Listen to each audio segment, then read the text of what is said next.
Hi നമസ്കാരം, ഞാൻ Rakesh M G ടിപ്സിലേക്ക് എല്ലാവർക്കും സ്വാഗതം. എല്ലാവരും സുഖമായിട്ടിരിക്കുന്നു വിശ്വസിക്കുന്നു. തംബ്നെയിൽ കണ്ടതുപോലെ തന്നെ നിങ്ങളൊരു സീറ്റ് കവർ എടുക്കാൻ വേണ്ടി പ്ലാൻ ചെയ്യുന്നുണ്ടെങ്കിൽ ഉറപ്പായിട്ടും ഈ പറഞ്ഞൊരു കാര്യം ശ്രദ്ധിച്ചിരിക്കണം. കാരണം എന്താണെന്ന് പറഞ്ഞു കഴിഞ്ഞാൽ സീറ്റ് കവർ എടുക്കുന്ന സമയത്ത് നമ്മൾ കൂടുതലും നോക്കുന്നൊരു കാര്യം എന്താ, സീറ്റ് കവറിൻ്റെ ഫിനിഷ് ആയിരിക്കും. അതായത് കാണാൻ നല്ല ഭംഗിയുള്ള സീറ്റ് കവർ ആയിരിക്കണം, നല്ല ലെതർ റാപ്ഡ് ആയിരിക്കണം, ഭയങ്കര കംഫോർട്ട് കിട്ടണം, ഇതെല്ലാം നമ്മൾ പറയുന്നുണ്ട്. അതുപോലെ തന്നെ പ്രധാനമായിട്ട് നമ്മൾ ശ്രദ്ധിക്കേണ്ട ഒരു കാര്യം സേഫ്റ്റി തന്നെയാണ്. അപ്പോൾ സീറ്റ് കവറിനകത്ത് ഇതിനും വേണ്ട സേഫ്റ്റി എന്തായിരിക്കുന്നത് എന്നൊക്കെ കുറേ പേർക്ക് സംശയം തോന്നുമായിരിക്കും. കാരണം എന്താണെന്ന് പറഞ്ഞു കഴിഞ്ഞാൽ സീറ്റ് കവർ എത്ര നാളുകളായിട്ട്, ഇപ്പം ഞാൻ എൻ്റെ ഈ വാഹനം എടുത്ത സമയത്ത് ഈ സീറ്റ് കവർ ചെയ്തതാണ്. നിങ്ങൾക്ക് കാണുമ്പോഴത്തേക്ക് മനസ്സിലാവും അത്യാവശ്യം വലിയ കുഴപ്പമൊന്നുമില്ലാതെ നല്ലൊരു മോഡൽ സീറ്റ് കവറാണ്. ഇത് സ്റ്റിച്ച് ചെയ്ത് എടുത്തിരിക്കുന്ന മോഡലാണ്. ഇതല്ലാതെ നമുക്ക് ജെന്യുവൻ സീറ്റ് കവേഴ്സ് കിട്ടും. ഏത് സീറ്റ് കവർ എടുക്കണമെന്നുള്ളത് വാങ്ങിക്കുന്നൊരു വ്യക്തിയുടെ ഇഷ്ടം തന്നെയാണ്. പക്ഷേ ഞാൻ ഇതിനകത്ത് എടുത്ത് പറയുന്ന ഒരു കാര്യം എന്ന് പറഞ്ഞാൽ, നിങ്ങൾ എവിടുന്ന് വേണമെങ്കിലും സീറ്റ് കവർ എടുത്തോളൂ. സീറ്റ് കവർ എടുക്കുന്ന അല്ലെങ്കിൽ നല്ല രീതിക്ക് സ്റ്റിച്ച് ചെയ്യുന്ന ആൾക്കാരുടെ നിന്നൊക്കെ നിങ്ങൾക്ക് എടുക്കാൻ സാധിക്കും. പക്ഷേ ഇതിനകത്ത് സീറ്റ് കവർ ഫിറ്റ് ചെയ്യുമ്പോൾ ശ്രദ്ധിക്കേണ്ട ഒരു കാര്യം ഞാൻ പറഞ്ഞുതരാം.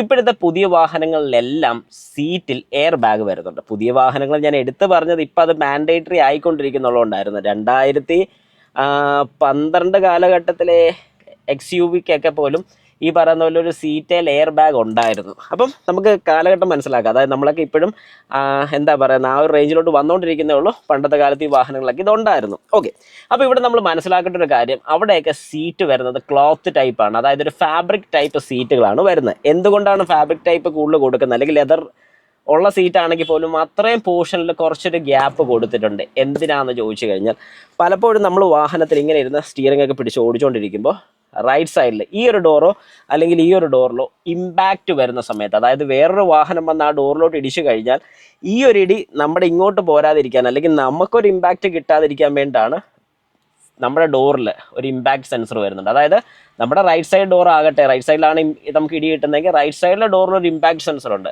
ആ ഇമ്പാക്റ്റ് സെൻസർ എന്താണ് ചെയ്യുന്നത്?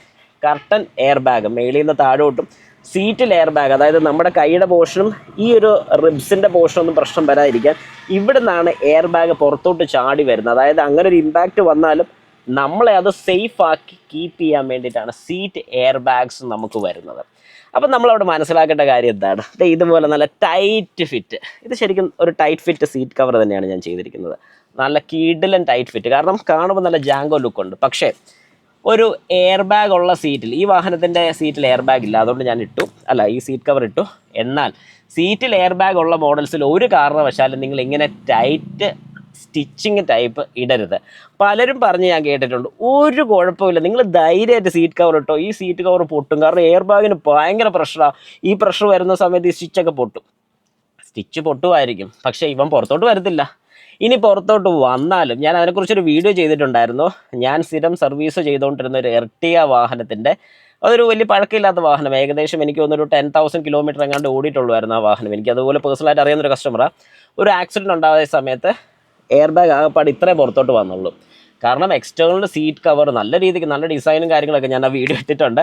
അപ്പോൾ ഡിസൈനിലോ അല്ലെങ്കിൽ ആ ചെയ്യുന്ന വർക്കിലോ അല്ല കാര്യം, നമ്മൾ ശരിക്കും സേഫ്റ്റി കൺസേൺ നമ്മൾ കുറച്ചെങ്കിലൊക്കെ നോക്കണം. ഇപ്പം നമ്മൾ ഈ ഫ്രണ്ടിലൊരു എയർ ബാഗ് വരുന്നുണ്ട്, അതായത് സ്റ്റിയറിംഗിൽ ഒരു എയർ ബാഗ് വരുന്നുണ്ട്. ഇവിടെ ഞാൻ നല്ല രീതിക്ക് ലെതർ റാപ്പൊക്കെ ചെയ്ത് നല്ല കുട്ടപ്പനായിട്ട് വെച്ച് കഴിഞ്ഞാൽ പൊട്ടും, പക്ഷെ അതിൻ്റെ ഒരു എഫക്റ്റ് നമുക്ക് കിട്ടത്തില്ല. അതുകൊണ്ട് നമ്മൾ മനസ്സിലാക്കേണ്ട ഒരു കാര്യം എന്ന് പറഞ്ഞു കഴിഞ്ഞാൽ, നമ്മുടെ വാഹനത്തിൽ സേഫ്റ്റി സൈഡ് ഒന്ന് ശ്രദ്ധിച്ചോളുക. കാരണം കമ്പനി കൊടുക്കുന്ന സീറ്റ് കവറിന് എന്താണ് കുഴപ്പമെന്ന് ചോദിച്ചു കഴിയുമ്പോൾ, ഇത്രയും ഭാഗത്ത് പോർഷൻ ഇല്ല, അല്ലെങ്കിൽ ഇത്ര ഒരു ഗ്യാപ്പാണ്, അത് ഇട്ട വൃത്തികേടാണെന്ന് പലരും പറയാറുണ്ടെങ്കിൽ എന്തുകൊണ്ട് അവരത് അങ്ങനെ ചെയ്യുന്നു എന്നുള്ള കാര്യം കൂടെ നിങ്ങൾ മനസ്സിലാക്കുക. കാരണം സേഫ്റ്റി ഒരു ചെറിയൊരു കൺസേൺ എന്നുള്ളൊരു വലിയ കൺസേൺ തന്നെയാണ്. അതുകൊണ്ട് കഴിവതും സേഫ്റ്റിയുടെ ഭാഗത്ത് നമ്മൾ അധികം കയറി പിടിക്കാതിരിക്കുന്നതായിരിക്കും നല്ലത്. ഞാൻ റെക്കമെൻഡ് ചെയ്യും, ഇതെൻ്റെ പേഴ്സണൽ റെക്കമെൻഡേഷൻ മാത്രമാണ്. കാരണം ഇതുപോലൊരു ഇമ്പാക്റ്റ് വരുന്ന സമയത്ത് ഈ ഒരു പോർഷനിലോട്ട് നമുക്ക് ബുദ്ധിമുട്ട് വരാതിരിക്കാനും ഒക്കെയാണ് ഇങ്ങനെ ഒരു എയർ ബാഗ് കൊടുത്തിരിക്കുന്നത്. അതുകൊണ്ട് കഴിവതും എയർ ബാഗ് ഉള്ള സീറ്റ് ആണെങ്കിൽ സീറ്റ് കവേഴ്സ് ഇടുമ്പോൾ നിങ്ങൾ ഈ കാര്യം ഒന്ന് മസ്റ്റായിട്ടും ശ്രദ്ധിച്ചിരിക്കണം.